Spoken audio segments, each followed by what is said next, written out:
Live from the National News Studio, Sri Lanka.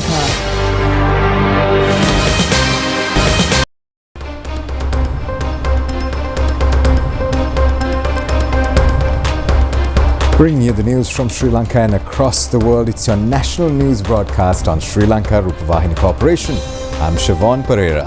And I'm Hishain Ali. Let's have a look at the headlines for tonight.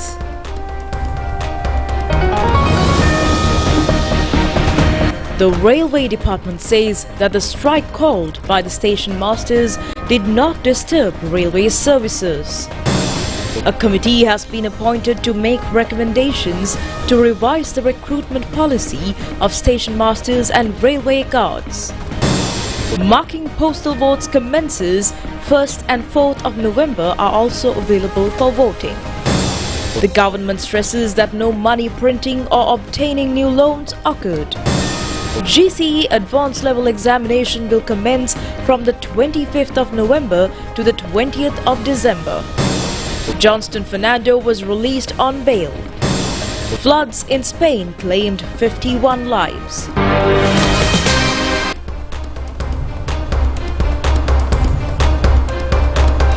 And now for your news in detail. Now, the Railway Stations Masters Association have started a strike demanding solutions for several administrative issues, including delay of approving their recruitment procedure. And it is reported that the strike started at 4:30 p.m. today and caused no disturbance to railway services. One cause for the strike is the delay of promotions of station masters by 5 years according to the cabinet approval. The delay has been caused by the influence of other trade unions. Accordingly, the Station Masters Union had decided to be away from issuing tickets, reserving seats and accepting parcels from 4:30 p.m. today. Chairman of the Station Masters Union, Sumedha Somaratna, said that they do not disturb railway services not to inconvenience the commuters. He said that there is no political aim in this trade union action and also said that a coordination secretary of the Transport Minister and Railway General Manager held talks with the union and said that the union representatives pointed out the injustice caused to them in giving promotions and the railway authorities has not yet focused their attention to solve these problems. He also added that this token strike will be called off following a decision taken by the executive committee in the future. Railway General Manager S.S. Muthalike has appointed a 9-member committee today to make recommendations for revision of recruitment procedure for station masters and railway guards. The committee is headed by Additional General Manager of Railway K.K. Hebavitarana, and the committee has been informed to submit their recommendations before the 8th of the next month. It has been reported that the railway services were held as usual despite the station masters strike, and meanwhile the railway department says that booking of seats and issuing tickets are being carried out online as usual.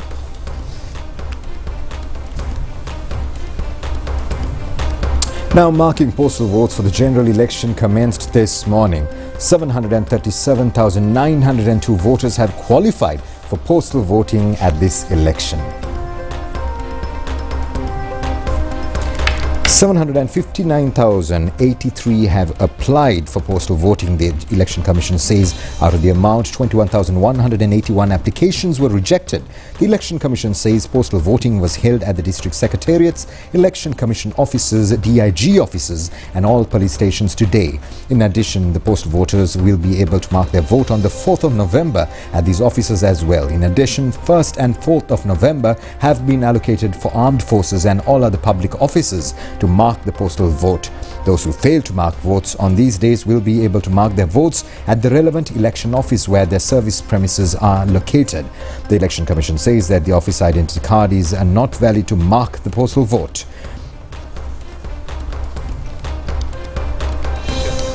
Election Commission General Saman Sri Ratnayaka said that the government employees who are unable to mark their votes on the 1st and 4th of November will be able to mark them on the 7th and 8th of November at the special polling centre arranged at the relevant returning officer's office. He said that the postal voters should mark their vote on the relevant date at the relevant office. He added that all relevant officers should hand over the marked postal ballot papers to the nearest postal office. He said that the centre for marking postal votes is similar to a normal polling centre. Political party representatives and members of election monitoring agencies are also present at these postal voting centres.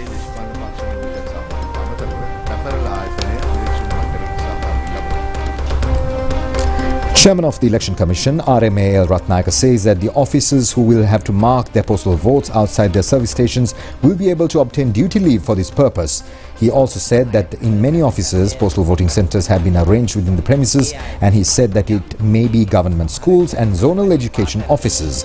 He said that in such instances, the employees who are away from their polling centres are entitled to obtain duty leave to mark their postal vote. He further said that the relevant employees should mark their postal vote on the scheduled date. And in the meantime, Commissioner General of Examinations Amit Jayasundara says that GC Advanced Level examinations this year will be held from the 25th of November to the 20th of December. He made these remarks at a press briefing held today in Colombo.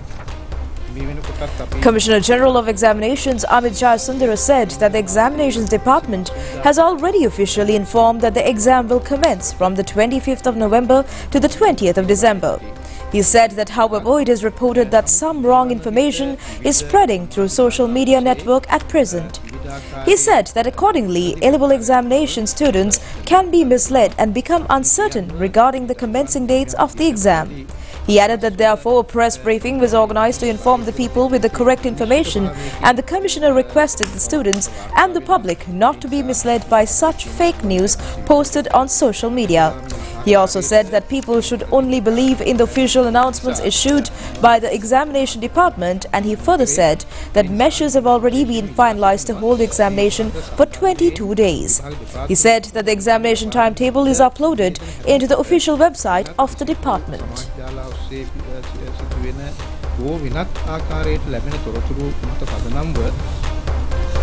Sri Lanka and India held talks to prevent illegal fishing activities by Indian fishing vessels in Sri Lanka's waters in the northern and eastern areas of Sri Lanka. The working group, which met for the last of nearly 2.5 years. Indo-Lanka fisheries issues were discussed during the 6th officer-level meeting of the Joint Working Group on Fisheries between India and Sri Lanka held in Colombo. The main objective of the working group is to prevent illegal fishing activities by Indian fishing vessels in Sri Lankan waters in the northern and eastern areas of Sri Lanka. The representatives of the two countries discussed the strengthening of joint patrolling of law enforcement authorities of both countries to prevent the entry of Indian vessels into Sri Lankan waters. The expeditious release of fishermen arrested by both countries after completion of legal proceedings, strengthening of the hotline maintained by Coast Guards of both countries, the status of investigations into deaths of Indian fishermen in Sri Lankan waters, and conducting of joint research related to the fisheries sector by the research institutes of both countries. The Sri Lankan delegation emphasized the severe damage caused to marine resources by Indian fishing vessels using mechanical bottom trawling in Sri Lankan waters. They also urged for swift action on the request for safe passage through Indian waters for Sri Lankan multi-day vessels travelling to and from the Arabian Sea. Both sides urged to hold regular meetings of the Joint Working Group on Fisheries and monitor the progress of the agreed-upon matters, the department said. Now we move on into more local news. Former Minister Johnston Fernando, who was in remand, was released on 5 personal bails, each worth 5 million rupees. He was released under an order issued by the Colombo Fort Magistrate. Magistrate Tanuja Lakmal informed Johnston Fernando that he should appear before the High Courts according to the warrant issued against him. This order was given when the case against him was resummoned before courts today. The case was filed under him under several charges, including using a locally assembled BMW motor vehicle which was brought to Sri Lanka as parts in an illegal manner. Lawyers appearing for the respondent told the courts that their client can be released on bail under the Motor Traffic Act. Therefore, they appealed that the court release him on bail under any bail condition. At that moment, the investigation officers pointed out that the relevant investigations are still not being completed. However, the magistrate rejecting their appeal had ordered the respondent to be released on bail. The case is to be resummoned on the 5th of February.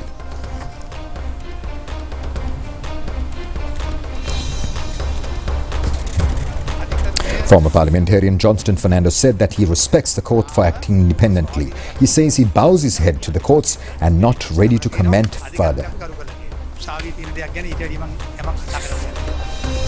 The Supreme Court today dismissed a fundamental rights petition filed against former parliamentarian Ranjan Ramanayaka, requesting his nomination paper presented to the Gampaha district under the United Democratic Voice Party. After considering the preliminary objections of the lawyers appearing for the respondents, the three-member panel of Supreme Court judges, namely Preethipadman Surasena, Komudini Wickramasinghe and Achala Vengappuli, ordered the petition to be dismissed. Deputy Solicitor General appearing for the Election Commission said that the relevant returning officer has no authority to reject the relevant nomination paper. She said therefore the courts cannot grant the relief requested by the petitioner. Considering the facts of the both parties, the Supreme Court judges unanimously decided to dismiss the petition without granting leave to consider it. Former parliamentarian Ranjan Ramanayaka said that he is very happy for the decision. He said that the petitioners had asked to reject his nomination paper. He said that the Supreme Court dismissed it and therefore he has no objection to contest the election. He also offered his respect to the Supreme Court.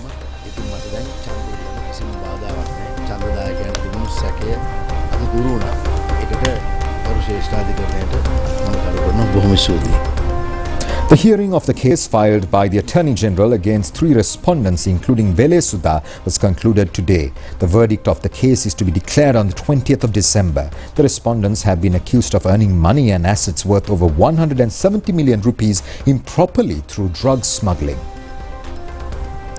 And in the meantime, Professor Anil Jayanta says that the present government has not printed money or taken new loans. He states that the reports published that the government had printed money are false and baseless.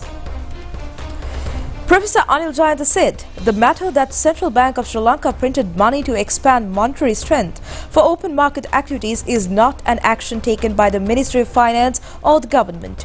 He said that this is not an action guided by the mediation of the government and that it is merely an action taken by the central bank according to its duty scope and the need to strengthen the money market. He added that it has been committed totally under the independency of the central bank, and he further mentioned this is not an action instructed by the JVP government.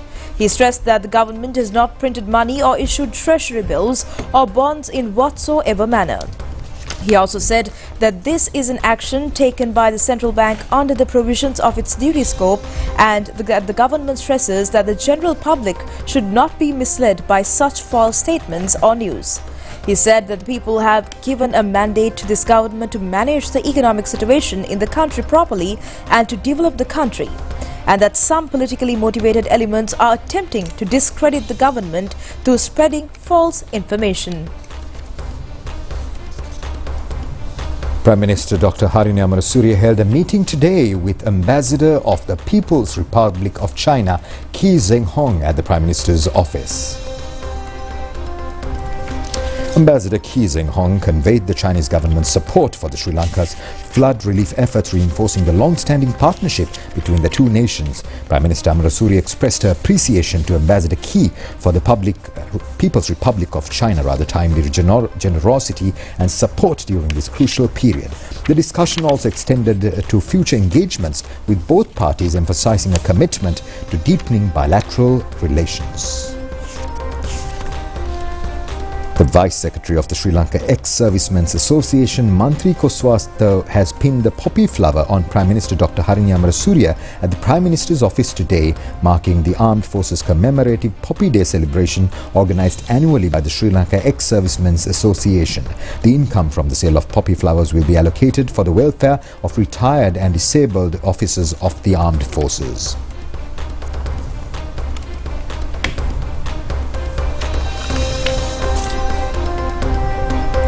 ICC, the International Cricket Council, today announced the appointment of Sumiti Dharmawardena PC as the new independent chair of the ICC Anti-Corruption Unit ACU.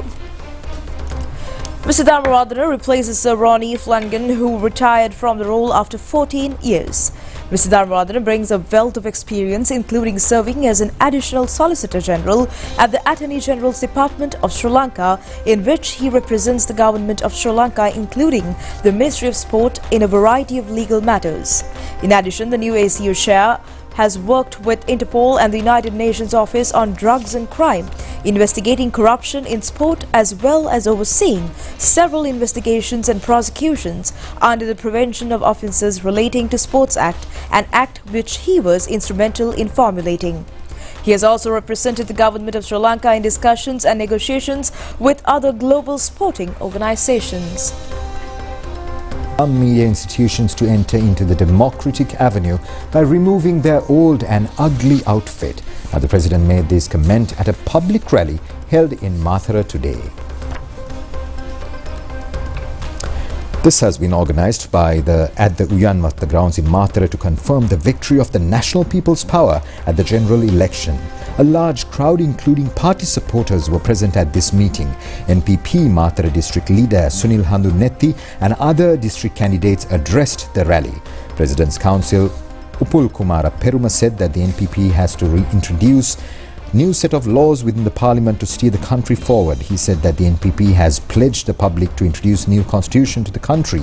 He said that if the parliamentarians elected by the people act against the public interest, there should be a system to reverse the parliamentarian.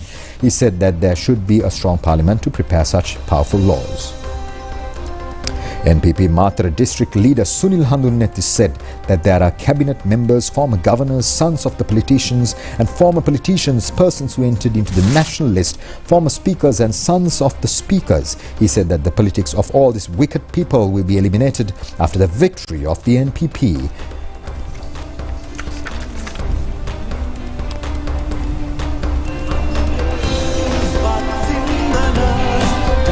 Addressing the rally, President Anura Kumara Disanayaka said that media institutions have a huge responsibility in strengthening democracy. President Anura Kumara Disanayaka said that anyone can express his opinion and view freely through media today. He said that they have been given opportunity to conduct meetings and carry out house-to-house canvassing. The President says that the government has strengthened democracy. He said that, however, the government has nothing to do with the failure of the political parties to meet the people. He said that some political parties has no space at the grassroots level. He said that, however, they have ample opportunities through some television channels. He said that there are some media institutions that are still unable to change their addictions. He added that we invited them to come forward to secure democracy. He said that therefore they should remove their old, dirty and ugly outfit and wear new dresses of fresh democracy. He said that government is looking to such media institutions. He said that some of them report false news regarding important economic issues of the country. The President said therefore media institutions are also accountable in strengthening democracy. He said that the government is confident that the media will achieve their role properly for the well-being of the country. He said that some of them need to create anarchy in the society. He said that they should remember that spreading false information may cause negative repercussions. He said that some senior politicians say that they have decided to increase the salaries of public servants, but they should have taken these decisions earlier. He said that the NPP government stresses one thing, that it will increase salaries from the very first budget. He said that the government servants are the group that cast a majority of votes for the government. He said that the opposition elements should remember that the NPP government will end up only by developing the country. He said that no force can stop it. මේ ආණ්ඩුව අපි නතර වෙන්නේ මේ රට හදලා මිස මේ ජාතික ජනබලවේගයේ ආණ්ඩුව නතර කරන්න බැරි වුණා කියලා. And in the meantime, former President Ranil Wickremesinghe says that it is useless to vote for Sajid Premadasa at this election. Therefore, he requests the UNP to cast their vote for the gas cylinder symbol at this general election. Former President Ranil Wickremesinghe made these comments addressing the Kurunegala district public rally of the New Democratic Front. The rally was held at the Pannala Town Hall. Shanta Bandara of the New Democratic Front said that some former ministers and parliamentarians do not contest this election. He said that, however, we have decided to contest the election compulsorily. That 2.3 million people cast their votes to the gas cylinder at the last presidential election, and therefore we must come forward to represent their political ideology at the upcoming election. People should vote for the gas cylinder symbol and elect team of candidates who are loyal to the country. Anura Priyadarshan Yapur of the New Democratic Front said that they wanted to unite all the members of the opposition as a common front. That, however, it is pathetic that former opposition leader Sajid Premadasa was ready to become the Prime Minister under any president. He said that Sajid Premadasa attempted to become Prime Minister under Dallas Alahaperuma, but he did not want to become the Prime Minister under Ranil Wickremesinghe. Former President Ranil Wickremesinghe said that it is useless to talk about the SJP. He said that Sajid Premadasa says that he doesn't go against Anura Kumara Dissanayake. Also, he added, "We vote for a duplicate Dissanayake." Now we have more news from the campaign trail. Leader of the Samagi Jana Balavege, Sajid Premadasa, says that a new IMF agreement will be arranged to pay back the country's loans instead of the current IMF program, which has become a burden to the people. He made these remarks addressing a public rally held in Demtagoda. This rally has been organized by the SAB, and a group of party representatives and supporters participated at this occasion. Leader of the Samagi Jana Balavege and Colombo District Parliamentary candidate Sajid Premadasa said that the SJP will have to change its current IMF agreement signed by the former president and his government in order to reduce tax burden of their people. He said that accordingly the SJP will have talks with the IMF to fulfill these aspirations of the people. He said that the SJP held talks with the IMF several times before the recent presidential election. He said that the SJP has pointed out that the IMF and the people are unable to bear the burden of the direct and indirect taxes imposed in Sri Lanka. He said that we should change the IMF agreement to remove these conditions that are harmful to the public. He added that these discussions, the IMF representatives have also accepted the SJP proposals. He said that therefore people should vote for the SJP at the general election. He further said that after the general election, the SJP hopes to revise the IMF agreement in order to provide relief to the general public. And following that, national organizer of the Sri Lanka Podujana Peramuna Namal Rajapaksa says that the SLPP will become the decisive political rally held in Anuradhapura district yesterday. This rally has been organized to secure the victory of SLPP and Anuradhapura district candidate Surangi Samaranayake. National organizer of the Sri Lanka Podujana Peramuna, Namal Rajapaksa, said that Sri Lanka Podujana Peramuna is a political force that has served the country. He said that the former SLPP government ended the war and developed the rural areas. And also some accused that Rajapaksas had increased the debt burden of the country. He added some also accused that Rajapaksa brothers stolen public funds. He stressed that SLPP government had utilized foreign loans in positive manner, adding a value to the country. Now in more local news, industrialists say that swine-related industry has drastically fallen these days due to the spreading of the African swine fever. Now they point out that they have faced many economic and professional problems due to this issue. The farm owners say that their farms are becoming empty due to the death of animals due to this disease. Consumption of pork and related products have also decreased drastically at present. They request the authorities to provide rapid solutions for their problems. Minister Vijay Herath said that the Ministry of Health has taken a decision regarding the transport and consumption of pork. He said that the government requests the public to follow the health guidelines regarding this matter. He said that farm owners and industrialists have faced severe economic problems due to this matter. ජනතාවගෙන් ඉල්ලා සිටිනවා මෙවැනි රෝගයක් බෝ වීමේ අනතුරක් තියෙන නිසා උරුමස් පිළිබඳව මේ නිකුත් කරලා තියෙන උපදෙස් වලට අනුව කටයුතු කරන්න කියලා. දැනට ගොවිපළවල ඉන්න ඌරන්ට මොකද කරන්නේ? උරුමස් මේකෙන් අනිවාර්යයෙන්ම අලවියාට ප්‍රශ්නයක් එනවා. ඒ ප්‍රශ්නයක් එනවා. ඒවට පියවර ගත යුතු වෙනවා. ඉතින් මේක මේ හදිසි මතුවෙච්ච ප්‍රශ්නයක්. වඩාත් නිවැරදි තොරතුරු ලබා දෙන්න මේ සම්බන්ධ ගන්න ක්‍රියාමාර්ග සෞඛ්‍ය අමාත්‍යාංශය අදාළ බලධාරී හරහා ජනතාව දැනුවත් කරන ක්‍රියාමාර්ගයට අපි යමු. කලබලයක් ඇති කරගන්න එපා. මේ ගැසට් මගින් The Government Veterinary Surgeons Association says that the attention has been focused to the problems faced by the pig farm owners. Chairman of the Government Veterinary Surgeons Association, Dr. Sisira Pesiri, said that the people should not have unnecessary fear regarding the disease. He said that if this disease can be controlled within a short period, the industry will become normal again. He said that every necessary measure will be taken to safeguard this food industry.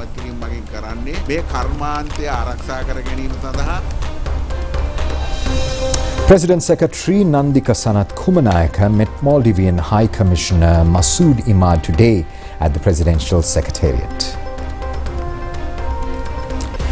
They lengthily discussed to strengthen long-term friendship between the two countries. The High Commissioner informed the President's Secretary that the Maldivian President hopes to start a visit in Sri Lanka in the near future. They also discussed the measures to promote tourism, health and educational sectors bilaterally.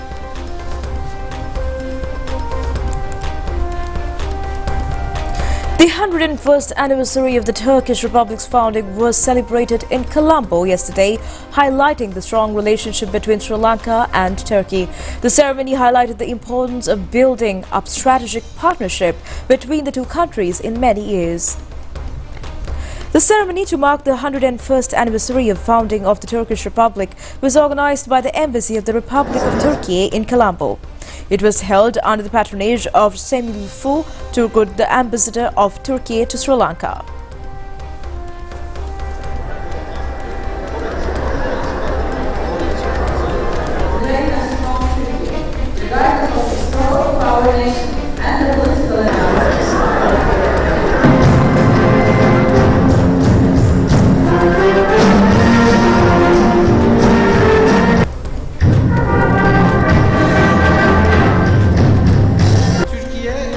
Sri Lanka relations have been sound and steady throughout its history.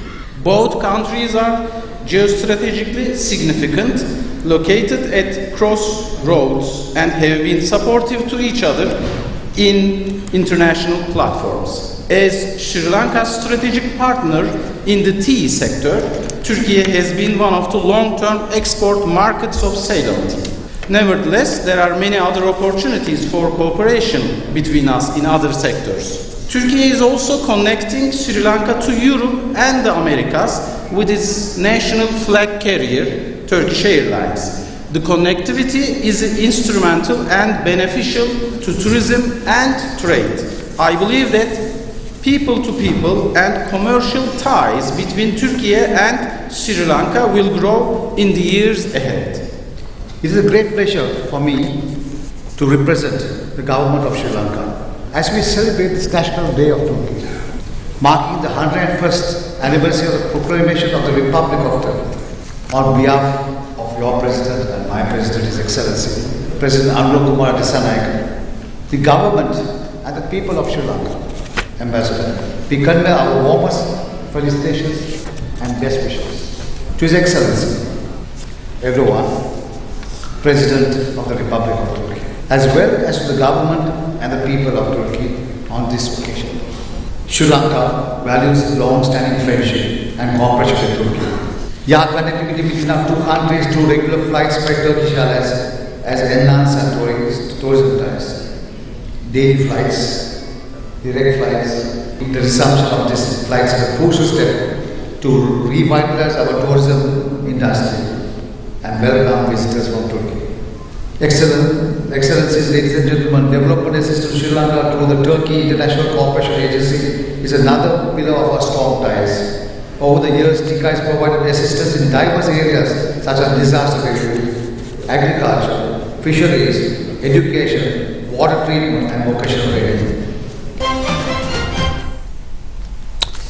Introduction of the GEM Sri Lanka 2025 exhibition was held yesterday at the Shangri-La Hotel in Colombo. Now, this event has been organized by the Gem and Jewellery Traders Association at China Fort in Beruela. The leading international gem exhibition in South Asia, the GEM Sri Lanka exhibition is to be held on the 8th and 9th and the 10th of January in Benputa. Beruela China Fort Gem Market is considered as the oldest and largest open gem market of the world. The aim of this exhibition is to open unprecedented international markets for Sri Lankan gems and jewellery.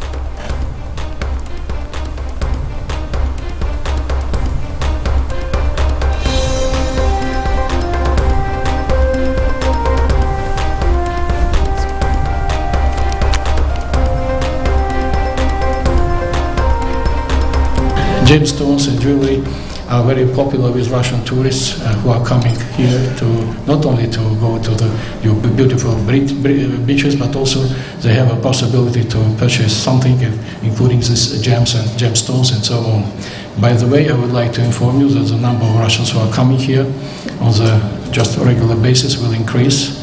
Not only they are coming from Moscow to Colombo by Aeroflot, but yesterday we launched direct flights with Mattala airport from different cities of the Russian Federation. So a lot of Russians will come here. They will enjoy their presence in Sri Lanka, and they will have possibility to purchase more and more stones and just precious stones and jewelry. I do believe that your activity will be very fruitful for your country. You will contribute a lot for the improvement of economic situation in friendly Sri Lanka. I wish you all the best and great success. And I think the time has come under a new administration that we could transform business to be more than business as usual. All I'm here to give you the flick of hope, and I can tell you a lot of people are having a lot of hope to transform, to give them a strength. I thank the excellencies here for the support to this country at every nook and corner. You have stood by us, and I ask you to stand strongly with us. For also raise the expectations that the government and I have done by showing you the Gala 2024, and I'm sure that your Gala 2025 will be much more than that. We want this gem industry to thrive. We want again to be the center of that whole market. And I can see our young gem dealers are now dealing with wristwatches, buying and selling brands. And gems are equally a part of a jewelry and a watch industry to a certain degree. Sri Lanka has always been the heart of world's finest gems, and today we continue that legacy. Having been in this industry for over 3 decades, I can confidently state that Gem Sri Lanka is truly unique. Unlike typical exhibition, it is a distinguished platform where Sri Lanka demonstrates its unparalleled mastery in production and craftsmanship of fine gemstones. This unique blend elevates Gem Sri Lanka above other fairs, reinforcing our nation's esteemed position in the global gem industry. Our success would not be possible without the foundation we have built in Beruwala over half a century ago. Our first event this year was a resounding success, and for next year we have seen remarkable growth. The number of booths have doubled with an impressive influx of new buyers showing interest. This reflects the rising global recognition of Gem Sri Lanka as an internationally acclaimed fair, particularly with Beruwala serving as a cutting center for all kinds of colored stones that comes from every corner of Sri Lanka and across the globe. We extend our appreciation to our partners, the National Gem and Jewelry Authority, Export Development Board and Tourism Ministry for their continued support in promoting Sri Lanka's gemstones on the world stage. There are many students in our rural schools who are attempting to see the light of future under consumption of minimum resources. It is a valuable task that if anyone can support them. This is the Telbadwata Tamil School in Badulla Educational Zone. There are 250 students from grade 1 to 11 in the school. However, they have no proper facilities for education. No buildings, libraries, laboratories or sanitary facilities. They face immense difficulties in rainy days. Kumari Chandravansha of Canada and DM Tilani Disanaika of Mattegoda and their family members have donated money to construct a building for this school. They will spend 358,000 rupees for this purpose. The foundation stone for the new building was laid yesterday. If anyone is willing to support the students of such schools, it will be a very meritorious act and lead to develop our country.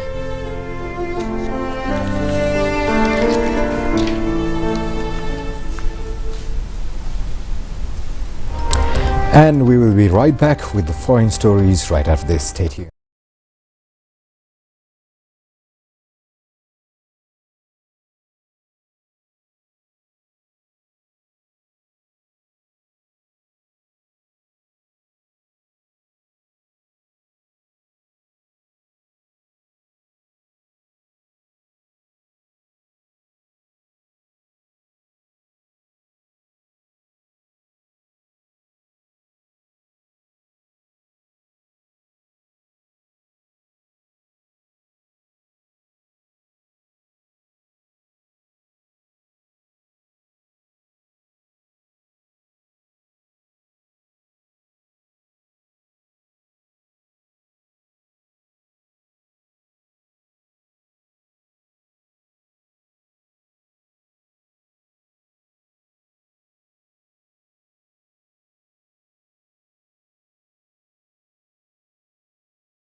The Sri Lanka cricket team left the country today to take part in the Hong Kong Sixers cricket tournament, which is to be started in Hong Kong, China on the 1st of November.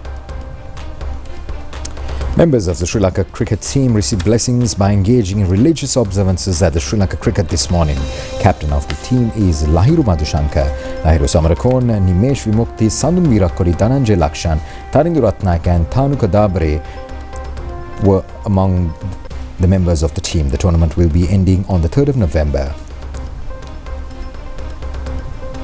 The appeal court today ordered to reverse the warrant issued by Matle High Court recently against the former Test cricketer Upul Taranga. This decision was taken when the court considered a petition filed by Upul Taranga.